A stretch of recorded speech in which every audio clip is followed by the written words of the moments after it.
नमस्कार and welcome back. मैं मुकेश बाकर आप सभी का फिर से हार्दिक स्वागत करता हूं। तो लास्ट क्लास थी अपनी व्यतिकरण की। तो व्यतिकरण में हमने ये पढ़ा था कि जब दो तरंगे एक साथ प्रसारित की जाती है तो कहीं पर आयाम इनका अधिक तो कहीं पर न्यूनतम होता है। और हमने ये पढ़ा था कि ध्वनि की तीव्रता उसके आयाम के वर्ग के समानुपाती होती है। साथ ही साथ उसकी तीव्रता आयाम में परिवर्तन होगा तो तीव्रता में भी परिवर्तन होता है और यही प्रक्रिया व्यतिकरण कहलाती है। व्यतिकरण के लिए हमने एक सैद्धांतिक व्याख्या भी की थी, उसमें हमने एक व्यंजक प्राप्त किया था। आज की जो क्लास है उसमें जो कुछ स्पेशल केसेस विशेष अवस्थाएं होती है उनमें संपोषी व्यतिकरण और विनाशी व्यतिकरण है, उनकी क्या क्या प्रक्रिया रहती है इसके बारे में अध्ययन करेंगे। तो ज्यादा टाइम वेस्ट नहीं करते हुए मैं टॉपिक पे आ जाता हूं। तो स्टार्ट करते हैं अपनी क्लास।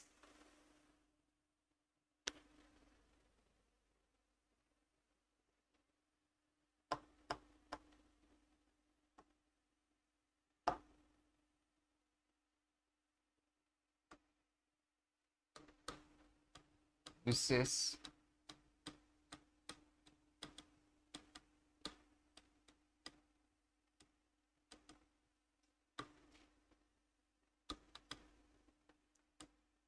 ज्यादा राइटिंग पे ध्यान मत दियो, इंग्लिश वाले पर तो विशेष तौर से मत देना, है ना।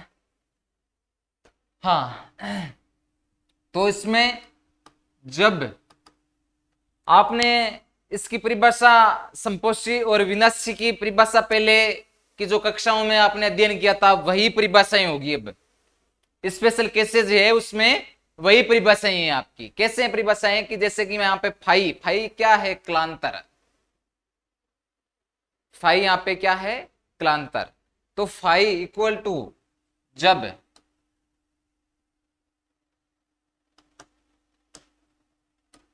जब phi equal to 0 2 pi 4 pi N pi, यानी कि पाई का समगुणज हो तथा दोनों तरंगे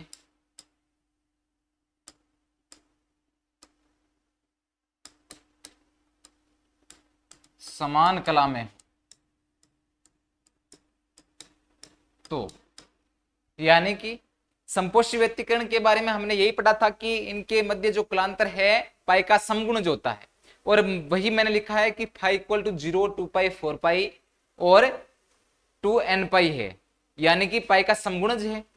पाई का जब समगुणज हो और जो दोनों तरंगे हैं वो समान कला में हैं तब कोस फाई इक्वल टू मैंने लिया +1। ठीक है, अब इसके अकॉर्डिंग हमने कल जो सैद्धांतिक व्याख्या की थी उसमें हमने एक व्यंजक प्राप्त किया था। व्यंजक क्या था? व्यंजक आपके था, तीव्रता की बात करें तो आई मैक्सिमम इक्वल टू क्या था, I1 plus I2 two root I1 I2 cos phi. यही था, यही था ना। और आयाम क्या था? आयाम की बात करें, अब यहां पे देखना आप कि कोस फाई इक्वल टू क्या है, +1। कोस फाई इक्वल टू क्या है, +1। तो इससे जो आयाम है वो क्या होगा, दोनों का योग, यानी कि कैपिटल ए इक्वल टू यही क्या आपके मैक्सिमम कह दो इसको या फिर टोटली आयाम कह दो आप, इसके तुल्य होगा। सेकंड अपने ये हो गया तीव्रता, परिणामी तीव्रता कह सकते हैं हम इसको। परिणामी तीव्रता थी ये I maximum equal to I1 plus I2 plus 2 I1 I2 cos phi. अब इसके अकॉर्डिंग हम यहां पे आयाम की बात करें तो आयाम इसको मैं क्या लिख सकता हूं, A1 प्लस A2 का स्क्वायर, या यदि मैं तीव्रता की बात करूं तो क्या लिखूंगा, √I1 प्लस √I2 का होल स्क्वायर। यही क्या आपके आई मैक्सिमम या फिर आई या कह सकते हैं हम परिणामी तीव्रता। ठीक है, तो अब इन दोनों परिणामी तीव्रताओं का योग के तुल्य हुई है ना। तो आगे की जो थ्योरी है वो क्या बनेगी कि जब दोनों तरंगे समान कला में है अध्यारोपित होती है तो इनका आयाम, परिणामी आयाम तथा तीव्रता है वो अधिकतम होगी और यही कहलाएगा आपके संपोषी व्यतिकरण। बस अब दोनों का योग है, उनका योग है वो अधिकतम प्राप्त होगा और अधिकतम ही क्या कहलाएगा आपके संपोषी व्यतिकरण। जस्ट इसके विपरीत होगा विनाशी व्यतिकरण। ये जो परिभाषाएं पढ़ रहे हैं हम, इनके जस्ट अपोजिट आपके होगा विनाशी व्यतिकरण। यदि आपको एक परिभाषा आ रही है तो दूसरी परिभाषा को याद करने की जरूरत नहीं है। अब देखो क्या लिखूंगा मैं कि जब दोनों तरंगे होगी, तरंगे समान कला में अध्यारोपित होती है तो इसके परिणाम स्वरूप परिणामी तीव्रता तथा आयाम अधिकतम प्राप्त होगा। इसे ही समपोषी व्यतिकरण कहते हैं। बस ये हो गया आपके संपोषी।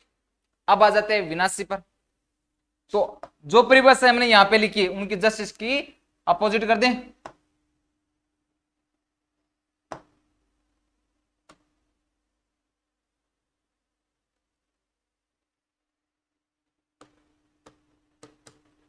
विनाशी व्यतिकरण,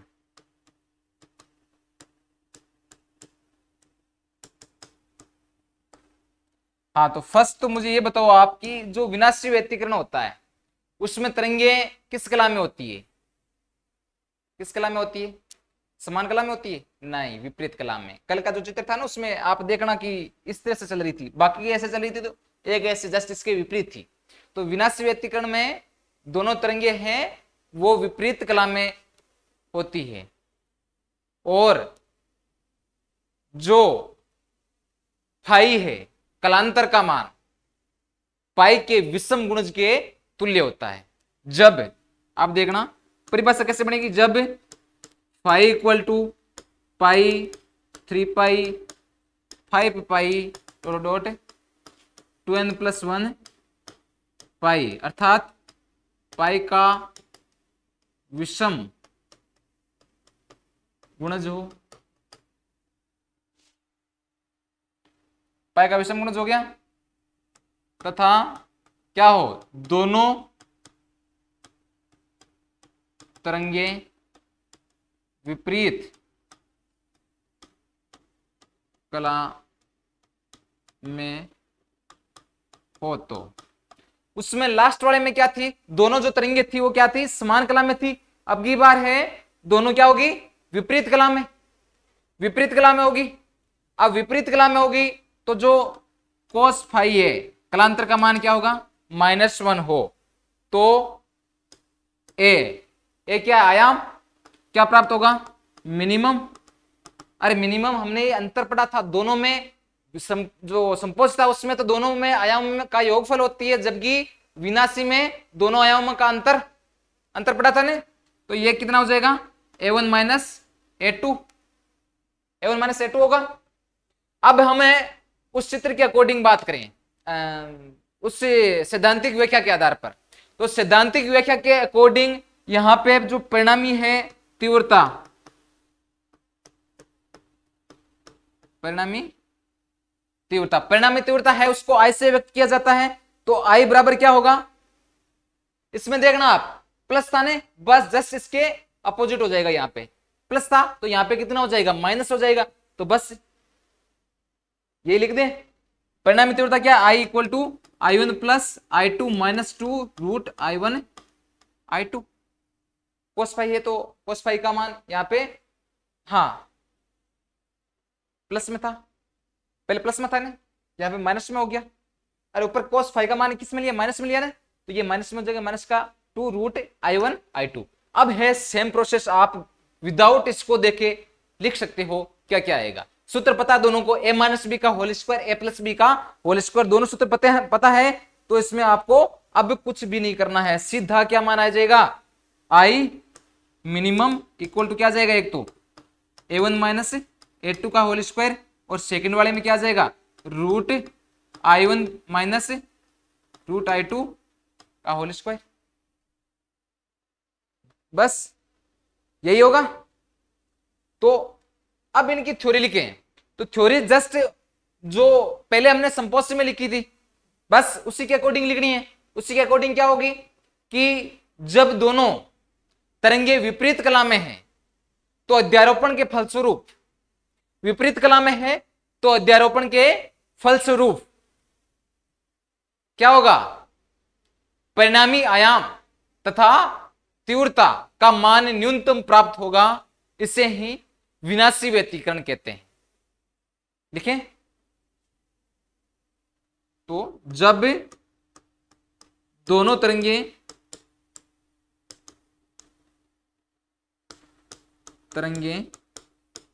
विपरीत कला में अध्यारोपित होती है तो अध्यारोपण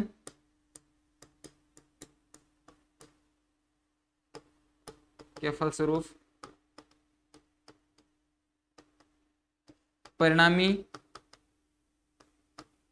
तीव्रता तथा आयाम न्यूनतम होगा। इससे ही विनाशी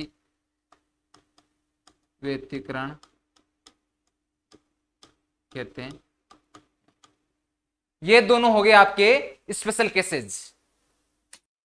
तथा दोनों आयाम जब समान हो, मान लिया कि आयाम है उनकी स्थिति समान हो जाए, बराबर हो जाए, A1 और A2 है उनका मान बराबर हो जाए। कैसे की स्थिति देखना, जब दोनों आयाम समान हो। समान में क्या होगा, A1 equal to A2 equal to A मान लिया, तो इसमें जो परिणामी आयाम है उसका मान कितना होगा भाई, A1, अरे परिणामी आयाम हमने क्या लिखा था, A1 प्लस A2 यही लिखा था, तो इसमें कितना हो जाएगा, ये A1 plus A2, A1 plus A2 है उसका मान कितना हो जाएगा, A ही है। अरे परिणामी दोनों में मान एक के लिया हमने, तो ये कितना हो जाएगा, अरे ऊपर नहीं था कि A maximum equal to A1 plus A2 था, तो A1 प्लस A2 है। आयाम जब समान हो तब संपोषी व्यतिकरण, ये लिख लेना है ना, संपोषी व्यतिकरण।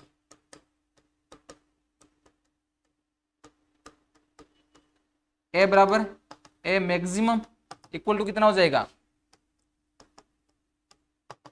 कितना हो गया, 2A हो जाएगा। जब मैं इसमें I की बात करूं, परिणामी जो तीव्रता है, तो ये कितनी हो जाएगी, 4A स्क्वायर। क्यों, क्योंकि जो परिणामी तीव्रता है वो आयाम के वर्ग के बराबर होती है, तो ये हो जाएगा I मैक्सिमम बराबर 4A स्क्वायर, जो कि क्या होगी, अधिकतम। उसी प्रकार यदि विनाशी व्यतिकरण है, विनाशी व्यतिकरण की बात करूं मैं, यहीं पे समझ जाना है ना, फालतू की थ्योरी ने लिखकर मैं आपको यहीं पे जो मान है उन्हीं के अकॉर्डिंग आपको समझा रहा हूं, तो आप वहीं पे समझ लेना। उसी के अकॉर्डिंग विनाशी व्यतिकरण की बात करूं मैं, तो विनाशी व्यतिकरण सेम ही होगा। ए क्या हो जाएगा, मिनिमम। ए इक्वल टू क्या था, A1 माइनस A2 था ना, यही था। अब है दोनों में क्या मान, ए दोनों में समान है, तो ए माइनस ए कितना हो जाएगा, 0। तो ए मिनिमम इक्वल टू क्या प्राप्त हुआ, 0। तो जो तीव्रता होगी, परिणामी तीव्रता, उसका मान भी क्या होगा, 0। तो जब विपरीत कला में होगा तो आयाम हो चाहे तीव्रता, दोनों का मान न्यूनतम प्राप्त होता है। इतनी बात क्लियर है भाई। समपोषी एंड विषमपोषी के लिए जो स्पेशल केसेज है वो यही है आपकी।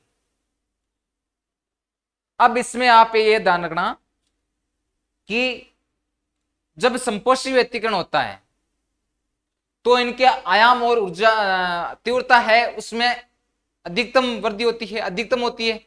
जबकि जब विनाशी जो व्यतिकरण होता है उसमें न्यूनतम होता है, तो ओवरऑल मान है वो नियत रहता है, कुल जो मान है वो फिक्स होता है, नियत होता है। ठीक है। अब इनकी कुछ शर्तें भी हैं, शर्तों के अकॉर्डिंग कि इसमें है आवर्ती आवर्तकाल तरंग दैर्ध्य है वो समान होने चाहिए, समान कला में होने चाहिए, तो वो हम आगे अध्ययन करते हैं। इसके लिए हम थोड़ी सी थ्योरी लेते हैं, ये जो भी मैंने बताई कि समपोषी व्यतिकरण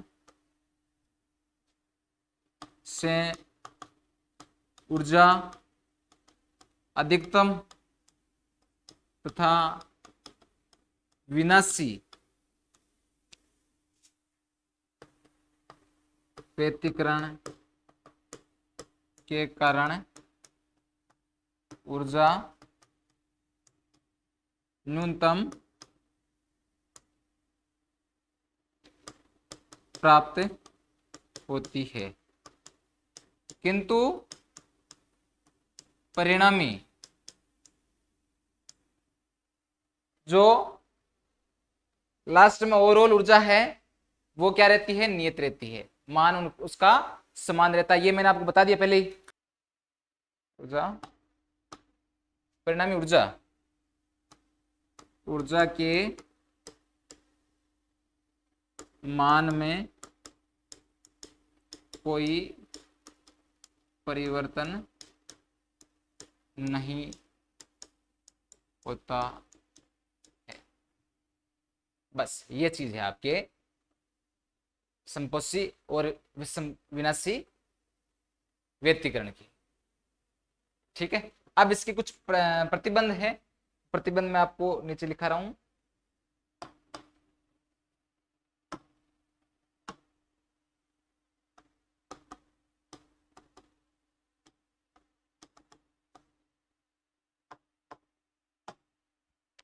फर्स्ट इसमें यह है कि जो तरंगे हैं उनकी आवर्ती, आवर्तकाल तथा तरंगदैर्ध्य तीनों समान होने चाहिए, समान कला में हो। तो फर्स्ट नंबर क्या लिखूंगा मैं, दोनों तरंगों की आवर्ती, दोनों तरंगों की आवर्ती समान होनी चाहिए।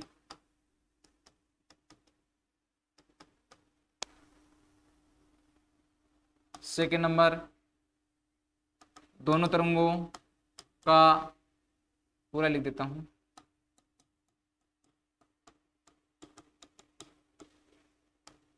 का आवर्तकाल तथा तरंगदैर्ध्य समान होना चाहिए। थर्ड नंबर बात करें हम तो थर्ड नंबर ये है कि दोनों तरंगों समान कला में होनी चाहिए। समान कला, कला की बात मैंने आपको पहले बता दिया था। तो थर्ड नंबर हो जाएगा आपके, सॉरी, एक दिशा में समान कला नहीं, कलांतर तो दोनों पे डिपेंड करता है ना, संपोषी और विनाशी दोनों पर डिपेंड करता है कि संपोषी है उसमें समान होता है जबकि उसमें विपरीत है ना कलांतर। तो एक ही दिशा में संचरित होनी चाहिए और एक है अध्यारोपण से पारित होनी चाहिए। दोनों तरंगे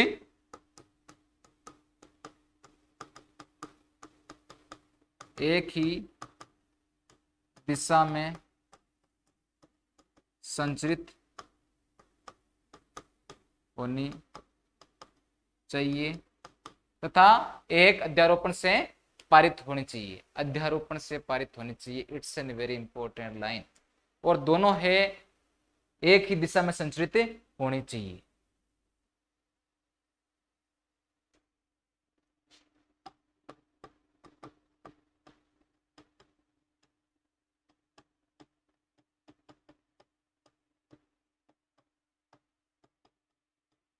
कलांतर की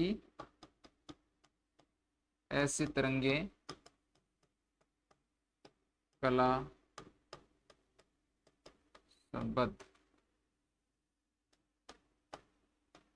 कला, इसमें भी ये एक लाइन लिख देना, ये परिभाषा है कोई नई परिभाषा जिसमें कला संबद्ध तरंगे कहलाती है।